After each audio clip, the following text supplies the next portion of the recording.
Well, hello there guys, today we will be reviewing the Xiaomi Mi A1. So in the past few months, the medium-range smartphone competition has been very tight in the market thanks to the Xiaomi that released its Mi A1 in the partnership with Google, priced at 15K. Let's get started on the review of the Xiaomi Mi A1. So the Xiaomi Mi A1 is the first smartphone from the Xiaomi that it has developed in the partnership with Google and carrying the Android One logo. It is the third generation of Google not so successful Android One device project. So first, what is Android One? The Android One is basically the project started by Google that was first launched in India, which aimed at providing stock experience of Google's sweet Android OS to wide range of people. Phones were guaranteed to get regular and quick updates directly from Google via source manufacturer, meaning that Google will provide the update package. However, it would be up to the manufacturers to push it on time. And now that Xiaomi has came up with the third generation of Android One smartphone, let's hope it doesn't meet with the same fate as its previous ancestors.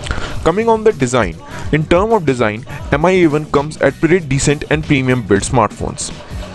The device consists of full metal unibody with matte finish at the back. It has dual camera setup of up to 12 megapixel cameras at the back to rival that G5s Plus and has a hybrid SIM card slot which is becoming standard around the smartphone of this range. Inside the A1 packs a Snapdragon 625 processor which is octa-core and clocked at 2 GHz, coupled with 4 GB of RAM and 64 GB of storage, which is also expandable up to 128 GB via SD card. So the first thing that comes to the mind after picking up the phone is a smooth finish and that excellent sleekness. The phone weighs around 165 grams or 5.82 ounces, but in the hand it doesn't feel very heavy. The dual camera setup at the back has really thin camera bump which almost unnoticeable unless you push it, which is really good, as in case of G5s Plus we saw that huge camera bump caused but the metallic ring that made it impossible to rest the device on the back, and it's a good thing that it doesn't suck on Mi A1. Though being so sleek, the edges of the devices doesn't hurt while holding it. On the other hand, it is very easy to hold and comfortable to grip in the hand, and that is one of the best features of the device.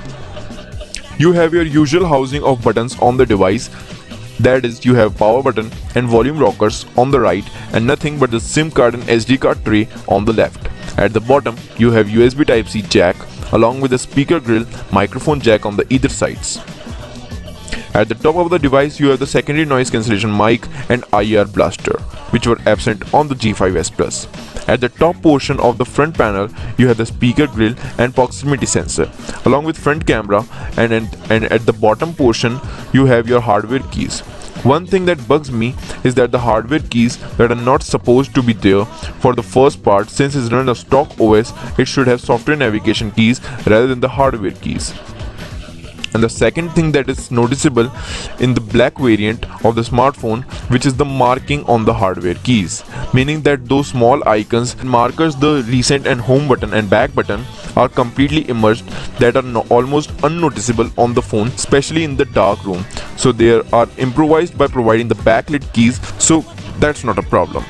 Coming on the display, Xiaomi A1 consists of 5.5-inch IPS LCD Full HD display panel with 403 pixel per inch. This display is protected by Corning Gorilla Glass 3 protection, meaning that you didn't need to worry about small scratches. However, that doesn't mean it is shatterproof, so I advise you to go with a tempered screen glass with this one.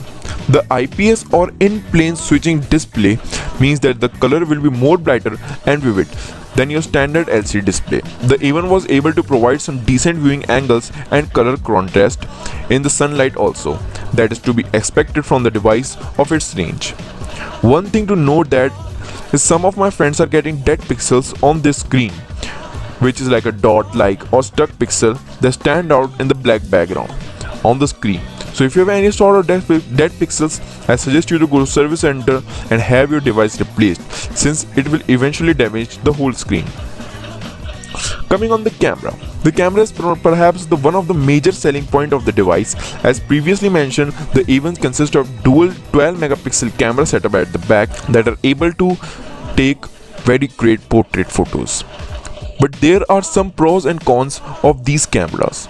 I will be doing a whole camera review in a separate video, so stay tuned to my channel, and subscribing is considered. Coming on the battery. So considering that the battery don't have fast charging, still it took approximately 2 hours to charge the full phone from 0 to 100% and took just 53 minutes to charge from 0 to 50%. The phone lasted for 12 hours, approximately 12 hours in the video playback and approximately 10 hours in the Wi-Fi browsing. Phone took almost 5 to 6 hours in the full brightness and heavy gaming tasks. So battery is really great as compared, and the screen on time is also greater than that of G5s Plus because it has a 3300 mAh of battery. Coming on the operating system, the Mi A1 runs on Android 7.1.2 Nougat right out of the box and is planned to upgrade to Android 8 Oreo according to the Android One project.